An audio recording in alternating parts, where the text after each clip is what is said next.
Hey guys, thanks for being here. My name is Lee Bratch. I'm the president of Texas Blockchain Council. I have the honor and privilege of being here with Anthony Pompliano, no stranger to those of us in the Bitcoin and blockchain space. Anthony, thanks for being here. Yeah, thanks so much for having me. Super excited to be here. The energy is great. Lots of people who are still excited about all of this, so it's great to see.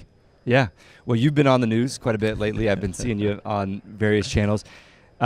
We've got a lot of work to do. And my thought is it's time to roll up our sleeves. It's time for the serious people to do professional and serious things. We have no more room to goof around. So what are your thoughts from an influencer perspective, a thought leader perspective, an investor? How do we move forward in the coming weeks from a public trust perspective? I mean, it's there's not one single thing, right? Trust is kind of compounded over years and years and years and years. And what's a little crazy is we've been doing the right things. It's just there's been a bunch of people who've been doing stupid things as well. And so those people get kind of cleared out. Free market dynamics take over. Bad people who do bad things eventually get kind of uncovered and they get washed out. But what I do think is very interesting is the people who have been doing the right thing, they were here before. They're still here now. They'll be here in the future. And so for those people, I think one is just like don't get discouraged that the people who are doing dumb things get attention, they get capital, they get all these things, but ultimately this is not a sprint. It is very much a marathon. And so if you look at Bitcoin's history and kind of the broader industry, what's fascinating to me is we're only 15 years into this. Eventually we're going to be talking about 50 years into this. And so what are the companies, who are the people who are still going to be here then? That's really, I think, where like the true signal is. Agreed, 100%. So in your role, you get pulled into a lot of regulatory and policy conversations. That's shocking. What we specialize. I know. That's what we specialize in. I don't know why they're doing that. Well, we need it. So what is the primary thing? If you had 5 minutes with Gensler or with the chair of, Ways and Means or any of these legislators or regulators, if you had 5 minutes, what do you tell them? Yeah, I don't know if it's a 5-minute conversation, which is part of what makes it hard, right? It's also not a 280 character like Twitter conversation either, which the nuance gets lost. But I really think that there's two core arguments or talking points that I try to hammer home. The first is this technology is as about American as it gets in terms of the ability to have free markets, the ability to really embrace capitalism, the ability to allow people to pursue the American dream. It returns a bunch of rights and kind of individual liberties back to citizens themselves. And it's done in a way where it's very hard for people to kind of corrupt it or to get too much control, too much power, too much economic might. And so I think that's the first thing. Is just this is an American technology from an ethos standpoint.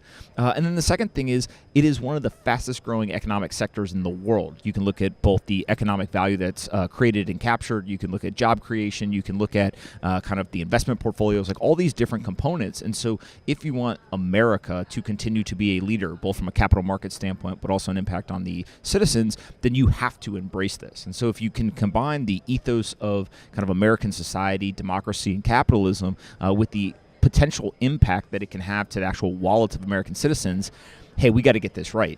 Now, where there's a lot of debate is what is right? What are the rules? How should we enforce them? Who should be in charge? All that stuff is up for debate. But I think just getting people to understand this is important and we got to get it right, that is actually a big leap forward from where we were 2 or 3 years ago. We're getting there. Now let's get forward and let's kind of figure out what those rules should be. Yeah, and you mentioned job creation, tax revenue. One of the things that we've been working on studying in Texas is what can we show to policymakers and say, hey, not only are we doing we're developing this level of innovation that's bringing businesses here, but let's talk about job creation locally, especially in rural areas. So we've done some studies. 2,000 direct jobs for Bitcoin mining in the state of Texas, 20,000 indirect. So 2,000 W-2, 20,000 either 1099 or indirect jobs, which is a substantial number. Bitcoin miners utilize about 1.5% of the Texas power grid. So we're talking, 1,700 megawatts of power in Texas. Well, and when you think of that type of job creation, right, I think people say to themselves, like, okay, that's like what you're able to measure, to your point, right? It's probably even bigger than that. Right. Secondary effects. And I also think a lot about the compounding effect and what you're going to end up getting. And I think what Silicon Valley really benefited from was if you go back and you study the history of Silicon Valley, there was a couple of people who said, hey, we want to invest in these companies. These companies are going to go and they're going to create a bunch of economic value. Then the people who helped to build these companies, who weren't the founder, are going to say, this was fun. I want to go do it for myself. They spin out, they go start more companies, there's capital that gets recycled, and you start to compound. Now, if you fast forward from, the 1950s and 60s to today, we're like, holy shit, this is a multi-trillion-dollar industry. This is amazing. Look at all the jobs that were created. Look at all the companies that were created. That's going to happen in Texas around mining and these technologies, but it's also going to happen around America. And so I think that we have to be careful that we don't just simply allow people to take a snapshot in like a static point in time and say, oh, this is as big as the industry is going to get. Because I think that it's actually, no, we're at the kind of the base of what ends up being this like exponential growth. And that's really what gets exciting, because you have to allow for time to pass. But if we get the rules right today, you lay the groundwork, and eventually that will really thrive here, both in Texas and in America. Agreed. So I want to pivot us a little bit to something a little more controversial. We've got a lot of people on Twitter, on crypto Twitter, that they're a little dogmatic in their approach. And Understatement of the year. Yeah. with so many people coming into the space and being exposed to the culture on Twitter, one of my concerns, and I wonder if you share this concern, is we see sort of this, and rightly so, Bitcoin is different. Mm-hmm. It is something that is apples and oranges, and we should kind of protect from a reputational standpoint. We shouldn't ever lump it in. And I think as far as our industry association goes, that's really mostly what we talk about. Mm-hmm. But we do it in a very hopefully tactful way. Mm-hmm. There's been some activity on Twitter that's not as tactful, and I wonder I wonder what your thoughts are. Like, to me, it's concerning, but I don't. I know a lot of these people that are doing it. I know them well. They're high character people. They're high conviction people. So I very much respect them. Mm-hmm. But I do have a little bit of concern that we're throwing the baby out with the bathwater.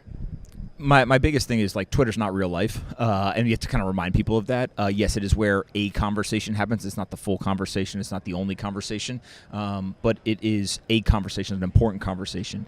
And so there are going to be people who are great communicators. There are going to be people who are horrible communicators. There are going to be people who use legacy communication tactics, and there's going to be people who use, like, the meme lords of the world, or they're in this new digital realm and they understand how to communicate in kind of that environment. And so I always remind myself that, like, we kind of need everybody. Like, we actually do need people who can fire up a meme and go and take on somebody who is saying stupid things that's inaccurate. We also need somebody who can put on a suit and tie and go to the White House and say, hey, this is exactly how to think about it in your terms, in your world, right, from your perspective.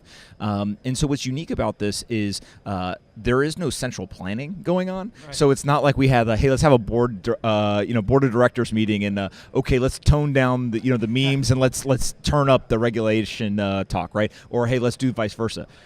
It's every person for themselves to some degree. And so, of course, you're going to get people who do things that maybe everyone doesn't agree with it or whatever. But what I do think is very unique is that Bitcoin has zero interest and doesn't care what's going on Twitter. And so if there's one thing that I kind of like fall back on is, like, the Bitcoin network is going to continue to produce blocks of transactions regardless of what the conversation on Twitter is.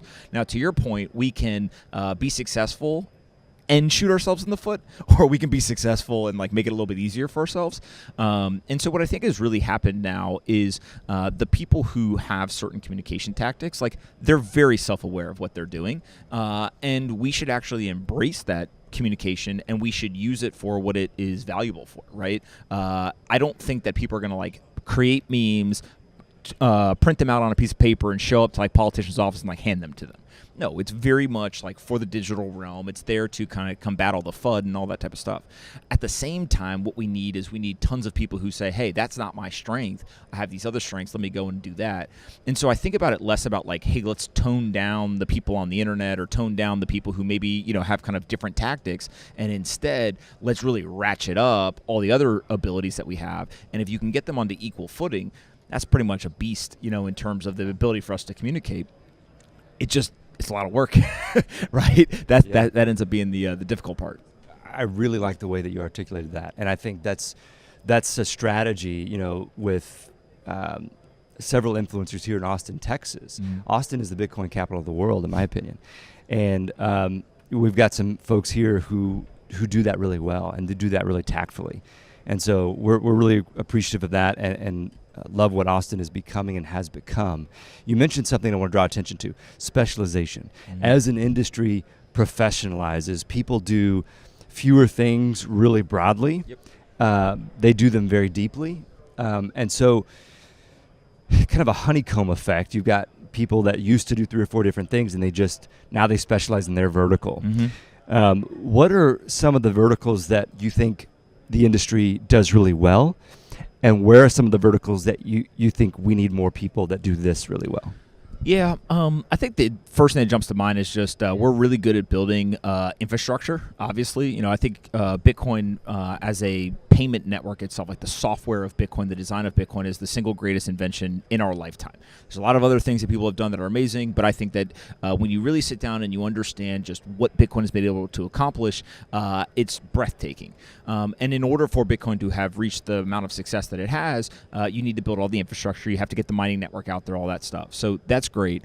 Then if you turn and you look and you say, okay, what are the things that maybe we need to get better at? One of the biggest things is the design, the user experience, right? The interfaces of this stuff. If you go back and you look at, websites from the mid 1990s, we all laugh now, and there's like nostalgia, and we're like, oh my god, like how did we use that, right? You remember the AOL like dial-up sound and the little man running across the screen and like all that stuff, and we're like, that's crazy. But now here we are, almost 30 years later, and like look at how amazing some of these websites look and things like that. I think Bitcoin and the broader industry is going through the exact same thing, right? And a very simple thing is just like, if your palms sweat and your heart beats fast when you've got to send Bitcoin to someone, we probably got to fix that, right? Because there's a lot of people who they're just not going to do it, right? And so that's a dumb one. It's a simple thing. But I think that's the type of stuff that as more and more people come in who have experience building consumer products, have experience with design, user interfaces, things like that, it'll just naturally improve. But those aren't the people who first discover some of these technologies and are like, hey, let me go do it. And so I think it's just like get more people into the industry and then let them do what they're best at. And the beauty of kind of these like open source type communities is that people show up, they work on what they're interested in. And next thing you know, we've got the best team in the world, and we didn't have to pay them. We didn't have to, go do recruiting firms. They just showed up because they were interested in the idea. What do we have to do to get you to move to Austin?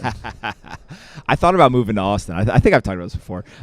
So when I was in New York, there was 3 places that I told my wife. I said Austin, Miami, and Puerto Rico. She immediately told me no Puerto Rico, and I was like, why? And she's like, I don't want to be on an island. I was like, okay, fine. And so we came to Austin. We went to Miami as well, and I love both places. Could see myself living in both of them. I think Miami won out mainly just because it was closer to the water. Right, like it's just weather-wise.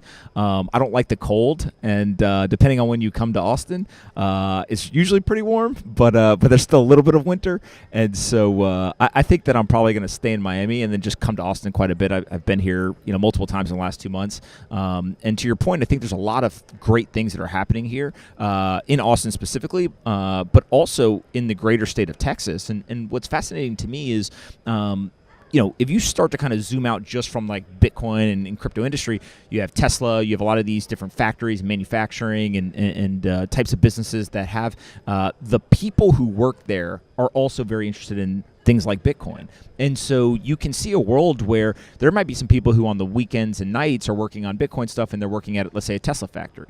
Well, then vice versa. Maybe at some point they're like, hey, you know what? I've done this for 3, 4, 5, 6 years. Now I actually want to go work on this stuff full time. And so what you're really just doing is you're attracting technical people who really like to build things, and you put them together. And even if they're not working on it full time, naturally some of that intelligence, that capital seeps into the industry, which I think is just a tailwind and makes a place like Austin really special. So capital formation is shifting away from California. I was at a trade dinner last night with a delegation from Alberta, the wealthiest province in Canada. And they had a minister there, several delegates there. And when I was giving my remarks, I said, we feel like Alberta is the Texas of Canada. And a couple of them kind of, chuckled, but then I thought immediately, I was like, I should reverse that. And I said, Texas is the Alberta of the United States, and they all much more loved that, I guess. Yes. So what we decided is we'll trade California to Canada, and we'll take Alberta in the U.S. That's probably a pretty good idea. But as we see that capital flow come towards, or at least away from Silicon Valley and towards either Austin, Miami, Denver, there's companies that, and I'll even give a shout out to Trammell Venture Partners because I see one of our colleagues from there. They're here intentionally in Austin. Mm-hmm. They are a venture capital company. They're funding Bitcoin companies on Lightning, on doing a variety of different things, mostly on less mining and more kind of on the layer 2 on Lightning and other things.